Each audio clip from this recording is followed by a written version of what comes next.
इयत्ता 6वीमध्ये शिकणाऱ्या सर्व विद्यार्थ्यांचं स्वागत। आज आपण इयत्ता 6वी गणित विषयामधील पाठ क्रमांक 3 पूर्णांक संख्या याविषयी आपण माहिती घेणार आहोत। पूर्णांक संख्येला सुरुवात करण्यापूर्वी आपण संख्येविषयी काही आपण प्राथमिक माहिती घेऊया। संख्या हे मोजणीसाठी वापरले जाणारे गणितीय एकक आहे। प्राचीन काळातील भारतीयांनी गणितासाठी वापरलेल्या चिन्हांना अंक म्हटले आहे। हेच अंक एकूण अंक गणितामध्ये किती आहे तुम्हाला सांगतो मी। 1 2 3 4 5 6 7 8 9 आणि 0 मिळून अशी एकूण 10 अंक आहेत। आणि हे अंक म्हणजे दशमान पद्धतीचे जनक आहेत। आर्यभट्ट याने शून्याचा शोध लावला। शून्य ही भारतीयाची जगाला दिलेली एक देणगी आहे। प्रथमतः आसा या भारतीय गणितज्ञांनी सर्वप्रथम दशमान पद्धतीची संकल्पना जगासमोर मांडली। या भारतीय दशमान पद्धतीनुसार आकडे खालील प्रमाणे लिहितात। यामध्ये आपल्याला एकक, दशक, शतक, हजार, 10,000, लाख, 10 लाख, कोटी, 10 कोटी, अब्ज, दशअब्ज, खर्व, निखर्व, पद्म, नील, दशनील। मग या पद्धतीने आता वापरात असलेल्या या ज्या संख्या आहेत हे असंख्य आहेत। मग ह्या संख्या वापरायची गरज का निर्माण झाली याविषयी आता आपण जास्त खोलात न जाता आता आपण प्रत्यक्षात पूर्णांक संख्या या घटकाविषयी आता माहिती पाहायला आपण प्रारंभ करूया। या ठिकाणी पहा चित्रात किती बदके आहेत असा प्रश्न विचारलेला आहे। या चित्राचं निरीक्षण केल्यानंतर तुमच्या लक्षात येईल चित्रामध्ये 4 बदके आहेत। किती मुले आहेत तर चित्रामध्ये एकूण 7 मुले आहेत। आणि किती फुले आहेत हे फुलं मोजल्यानंतर आपल्या लक्षात आलेलं आहे तर एकूण याच्यामध्ये 15 फुले आहेत। म्हणजे थोडक्यात किती वस्तू आहेत याचे उत्तर काढण्यासाठी वस्तू मोजाव्या लागतात। या निसर्गातील वस्तू मोजण्याच्या गरजेतूनच संख्या निर्माण झाल्या। वस्तूंची मोजणी आपण संख्येच्या रूपात लिहितो। मग आता या संख्याच्या रूपात लिहित असताना या ठिकाणी आपल्याला पूर्णांक संख्या ह्या समजून घेत असताना संख्येचे जे विविध जे प्रकार आहेत ह्या संवादातून या ठिकाणी आपण समजून घेणार आहोत। चला चर्चा करूया या सदराखाली दादा, समीर, सलमा यांच्यामध्ये जो का झालेला जो संवाद आहे या ठिकाणी यांच्या तिघांमध्ये घडून आलेल्या संवादातून आपण प्रत्येक जे संख्येचे जे प्रकार आहेत हे प्रकार या ठिकाणी आपण समजून घेऊया। दादा, आतापर्यंत आपण मोजण्यासाठी वापरलेल्या 1 2 3 4 या संख्यांना मोज संख्या म्हणतात। म्हणजे व्यवहारामध्ये विविध वस्तू मोजण्यासाठी आपण ज्या संख्या वापरतो तर त्या संख्यांना मोज संख्या म्हणतात। आणि या मोज संख्यांना नैसर्गिक संख्या असेही म्हणतात। पण आकाशातील चांदण्या, समुद्र किनाऱ्यावरील वाळूचे कण आपल्याला मोजता येतील का? निश्चितपणे आपल्याला मोजता येणार नाही। मग ते असंख्य असतात त्याप्रमाणे नैसर्गिक संख्या ही असंख्य आहेत। त्यांची यादी पहा। या ठिकाणी नैसर्गिक संख्येची सुरुवात हा 1 पासून होणार आहे। याही गोष्टी आपण या ठिकाणी लक्षात घेऊया। बालमित्रांनो, या पद्धतीने 1 2 3 321 28,573 या पद्धतीने या संख्या असं तुम्ही मोजत गेलात। आता मी सांगितल्या पद्धतीने याच्यामध्ये 1 10 100 1000 10,000 लाख 10 लाख कोटी 10 कोटी अब्ज 10 अब्ज खर्व निखर्व पद्म नील दशनील हे न संपणारी ही जी काही शृंखला आहे। म्हणजे याचा अर्थ थोडक्यात नैसर्गिक संख्या या असंख्य आहेत ही निश्चितपणे या ठिकाणी आपल्याला समजून घेतलं पाहिजे। पुढं बघा, यामध्ये समीर काय म्हणतो, आपण पूर्वीच्या नैसर्गिक संख्यांच्या बेरजा वजाबाक्या देखील शिकलो आहोत, पण 5 मधून 5 गेले तर बाकी काहीच उरत नाही, त्यासाठी आपण शून्य लिहितो, ते इथे दिसत नाही. अगदी बरोबर आहे. समजा जर करता गणितामध्ये 5 मधून 5 गेले किंवा 6 मधून 6 गेले, काही शिल्लक राहत नाही, मग बाकी काहीच उरत नाही म्हणजे काय, या प्रश्नाचं उत्तर मोज संख्येमध्ये मिळत नाही. मग या नैसर्गिक संख्येमध्ये मोज संख्यामध्ये या प्रश्नाचं उत्तर मिळत नसल्यामुळं मग हळूहळू आपल्या विचार मंथनातून पुढील जे काय संख्या प्रकार आहे ते आपण या ठिकाणी शोधून काढलेले आहे. दादा ते तर हवेच, शून्य आणि सर्व नैसर्गिक संख्या मिळून तयार झालेला संख्या समूह म्हणजे पूर्ण संख्या समूह.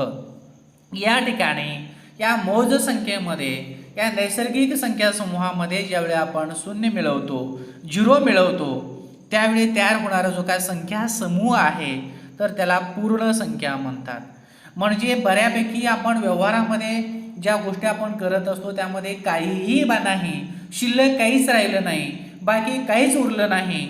या प्रश्नाचं उत्तर सांगण्यासाठी आपल्याला शून्याची गरज आहे.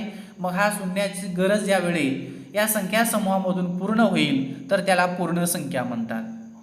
दादा या पूर्ण संख्या समूहात नसलेल्या काही संख्या सुद्धा आपल्याला व्यवहारात वापराव्या लागतात. अगदी बरोबर आहे. आता या ठिकाणी पहा, आपण उदाहरणात पाहूया. महाराष्ट्रामध्ये हिवाळ्यात आपण हा 10 अंश सेल्सिअस किंवा 8 अंश सेल्सिअस खाली जाते, पण ते कधी 0 अंशपर्यंत खाली जात नाही. परंतु हळूहळू आपण भारताच्या उत्तरेकडे असलेलं काश्मीरमध्ये ज्यावेळी आपण जाऊ तर त्यावेळी 0 अंश डिग्री सेल्सिअसपेक्षा देखील तापमान खाली गेलेलं त्या ठिकाणी तुम्हाला दिसून येईल. जानेवारीच्या वर्तमानपत्रामध्ये असं वाचण्यात आलं होतं की काश्मीरमध्ये बर्फ पडला तेव्हा श्रीनगरचं तापमान -8 अंश सेल्सिअस झाले. ते कसे वाचतात बघूया आपण. -8 अंश सेल्सिअस असं वाचतात. या नेहमीच्या संख्येमागे ऋण हे चिन्ह दिले की ती संख्या 0पेक्षा लहान, 0पेक्षा लहान होते, मग तिला आपण ऋण संख्या म्हणतो. तापमापीवर 0पेक्षा वरच्या संख्येला 1, 2, 3 अशा ज्या संख्या जे वाढत जाणाऱ्या ज्या संख्या आहेत तर त्यांना धनसंख्या म्हणतात.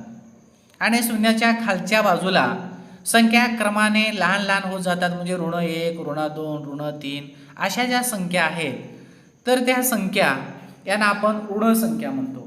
या ठिकाणी अजून एक गोष्ट आपण लक्षात घेऊया. या -1 पेक्षा -2 लहान आहे, -2 पेक्षा -3 लहान आहे. मग या पद्धतीने खाली जसं आपण खाली जाऊया त्या पद्धतीने प्रत्येक जी का ऋण संख्या आहे ते एकापेक्षा एक लहान होत जातात. याही गोष्टी या ठिकाणी आपण समजून घेऊ. समीर, संख्या रेषावर ऋण संख्या दाखवता येतात का? निश्चितपणे संख्या रेषावर ऋण संख्या दाखवता येईल. मग या शून्याच्या उजवीकडे 1, 2, 3 एकक अंतरावर हे जी का घेतलेले 1, 2, 3 या संख्या असतात आणि शून्याच्या डावीकडे त्याच पद्धतीने एकक अंतरावर आपण -1, -2, -3 या संख्या आपण घेत असतो. तर या संख्यांना ऋण संख्या म्हणतात. संख्या रेषेवर उजवीकडील 1, 2, 3 या संख्यांना धनसंख्या म्हणतात. तर त्या पद्धतीने इकडं आपण डाव्या बाजूला -1, -2, -3 यांना आपण ऋण संख्या या ठिकाणी आपण म्हणत असतो. मग धनसंख्या लिहित असताना मात्र प्रत्येक वेळेस आपण आपल्याला त्या धनसंख्येपुढं आपल्याला धनचिन्ह लिहायची गरज नाही. तापमापीवर धनसंख्या शून्याच्या वर तर ऋणसंख्या शून्याच्या खाली लिहितात. आणि अगदी याच पद्धतीने संख्या रेषेवर धनसंख्या या शून्याच्या उजवीकडे तर ऋणसंख्या शून्याच्या डावीकडे असतात. या ठिकाणी तुम्हाला प्रत्यक्षात मी दाखवतो पहा. मग पहा, या ठिकाणी संख्या रेषा दाखवलेल्या आहेत. या संख्या रेषेचं जो काय या उजवीकडे या ठिकाणी धनसंख्या तुम्हाला दिसतात आणि या शून्याच्या डावीकडे तुम्हाला ऋणसंख्या दिसत आहेत. आता पुढे बघूया आपण. अगदी बरोबर आहे. समीर काय म्हणतो बघा. मग समुद्र सपाटीपासूनची डोंगराची उंची धनसंख्येने तर समुद्र तळाची खोली ऋणसंख्येने दाखवायची, हे बरोबर आहे का? दादा म्हणतोय तुझं अगदी बरोबर आहे, शबाश. मग या पद्धतीने या ठिकाणी पहा, व्यवहारात धनसंख्येच्या आधी धन हे चिन्ह देत नाहीत, पण ऋणसंख्येचे आधी आपण ऋण हे चिन्ह मात्र लिहावेच लागते. तसे शून्याला कोणतेही चिन्ह देत नाहीत। या ठिकाणी एक गोष्ट आपण खूप काळजीपूर्वक पुन्हा एकदा मी रिपीट करतो का तर खूप महत्त्वपूर्ण बाब आहे। धनसंख्याच्या आधी धनचिन्ह लिहायची गरज नाही, मात्र ऋण संख्येचं लेखन करताना मात्र ऋणचिन्ह आपल्याला न विसरता घ्यावं लागेल। शून्याला मात्र कोणतेही चिन्ह देत नाहीत, ऋणही देत नाही, धनही देत नाही। या ठिकाणी 3 बाबी हे खूप महत्त्वपूर्ण आहेत आणि ते त्यामुळं थोडंसं चौकटीमध्ये डार्क करून दिलेलं आहे, ते कायमस्वरूपी आपण लक्षात ठेवूया। या ठिकाणी करून पहा, या सत्राखाली एका भांड्यात गरम पाणी, दुसऱ्या भांड्यात बर्फाचा चुरा आणि तिसऱ्या भांड्यात बर्फाचा चुरा व मीठ यांचं मिश्रण घ्यायचं आहे। एक तापमापी घेऊन शिक्षकांच्या मदतीने तिन्ही भांड्यातील पदार्थाचं तापमान आपण मोजूया आणि त्याची नोंद करूया। मग आता नोंद केल्यानंतर निश्चितपणे तुम्हाला गरम पाण्याचं तापमान हा शून्यापेक्षा जास्त असलेलं दिसेल, म्हणजे धनमध्ये उत्तर येईल याचा। बर्फाचा चुरा याचं 0 किंवा 0पेक्षा कमी तुम्हाला तापमान या ठिकाणी या ठिकाणी तुम्हाला 0 तापमान दिसेल कदाचित, आणि बर्फाचा चुरा आणि मीठ याचं तापमान मात्र 0पेक्षा कमी असलेलं तुमच्या लक्षात येईल। मग या पद्धतीने आपण थोडंसं जाणून घेऊया। आता पूर्णांक संख्या म्हणजे काय, आता या 2 गोष्टी तर आपल्याला आता क्लिअर झालेल्या आहेत। 1, 2, 3 या पद्धतीने विविध वस्तू मोजण्यासाठी आपण ज्या संख्या वापरतो तर त्यांना मोज संख्या किंवा नैसर्गिक संख्या म्हणतात। या मोज संख्यामध्ये नैसर्गिक संख्यामध्ये शून्य मिळवल्यानंतर तयार होणारा जो काय संख्या समूह आहे तर त्याला पूर्ण संख्या म्हणतात। तरी व्यवहारामध्ये आपल्याला जर करता या 0पेक्षा कमी असेल, तापमान वगैरे कमी असेल तर दाखवण्यासाठी आपल्याला ऋण संख्यांची गरज आहे, हे आताच आपण पाहिलेली आहे। मग या पद्धतीने धनसंख्या, शून्य व ऋण संख्या मिळून संख्यांचा जो समूह तयार होतो तर त्याला पूर्णांक संख्या म्हणतात। खूप महत्त्वपूर्ण बाब आहे याच्यामध्ये पूर्णांक संख्येमध्ये धनसंख्या पण असतात, याच्यामध्ये शून्य पण असतो आणि ऋण संख्या पण असतात।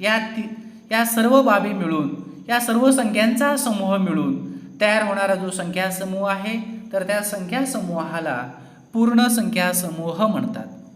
आता आपण बालमित्रांनो या ठिकाणी गणित माझा सोबती दैनंदिन जीवनामध्ये प्रत्येक ठिकाणी आपल्याला गणित पाहावयास मिळेल, फक्त आपल्याला त्या दृष्टिकोनातून तिकडं पाहणं गरजेचं आहे। या ठिकाणी वरील तुम्हाला चित्रामध्ये कुल्फीवाल्याचे एक चित्र या ठिकाणी दाखवलेलं आहे। कुल्फीवाला बर्फ व मिठाचा मिश्रणात कुल्फीचे साचे का ठेवत आहे, तर पाण्याचं रूपांतर या ठिकाणी समजा जो द्रव पदार्थ आहे, जे पातळ पदार्थ आहे, त्या पातळ पदार्थाचं रूपांतर घट्ट पदार्थामध्ये, स्थायू पदार्थामध्ये होण्यासाठी या ठिकाणी तापमान खूप कमी असल्यामुळं तो त्या साच्यामध्ये ठेवत आहे, हे तुम्हाला निश्चितपणे या ठिकाणी समजून घेता येईल, सांगता येईल। दुसऱ्या चित्रामध्ये लिफ्टमधील बटनांना तळमजल्यासाठी या ठिकाणी 0, तर तळमजल्याच्या खालील मजल्यांना ऋण 1 व ऋण 2 असे क्रमांक दिलेले असतात।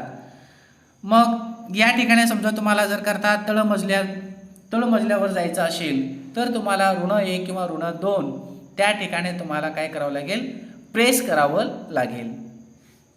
आता थोडंसं आपण जाणून घेऊया संख्या रेषेवर पूर्णांक संख्या दाखवणे। मग आता ह्या संख्या रेषेवर पूर्णांक संख्या कसं दाखवतात, संख्या रेषेवर ज्या बिंदूशी 0 ही संख्या दाखवली जाते तर त्या बिंदूला आरंभ बिंदू म्हणतात। आरंभ बिंदू यासाठी म्हणतात की संख्या रेषेची जो सुरुवात आहे तर त्या 0 पासून झालेलं आहे, हे आरंभ बिंदू। मग या ठिकाणी तुम्हाला माहिती आहे उजवीकडे देखील तुम्हाला बाण दिसेल आणि डावीकडे देखील तुम्हाला बाण दिसते। मग यावरून आपण निश्चितपणे असं म्हणू शकतो संख्या रेषा उजवीकडे तुम्हाला अमर्याद वाढवता येतं, त्याच पद्धतीने डावीकडे देखील ते अमर्याद वाढवता येतं। या संख्या रेषा देखील अमर्याद आहे, हे कुठंही संपणारं नाही, हे इंडिकेट करण्यासाठी, दर्शवण्यासाठी दोन्ही बाजूला आपण बाण देतो। आता मी सांगितल्या पद्धतीने या संख्या रेषेची जो सुरुवात आहे, आरंभ आहे, तर तो 0 या बिंदू जवळ आहे, म्हणून या 0 ही संख्या तर त्याला आरंभ बिंदू आपण म्हटलेला आहे। मग या शून्याच्या उजवीकडे या ठिकाणी पहा प्रत्येक एकक अंतरावर तुम्हाला धन 1, धन 2, धन 3, धन 4, धन 5, धन 6, धन 7 या पद्धतीने हे असंख्य असं तुम्हाला कुठंही कितीही लांबपर्यंत असं तुम्हाला हे वाढवता येईल. आणि अगदी त्याच पद्धतीने डावीकडे हे ऋण संख्यांची शृंखला तुम्हाला दिसेल.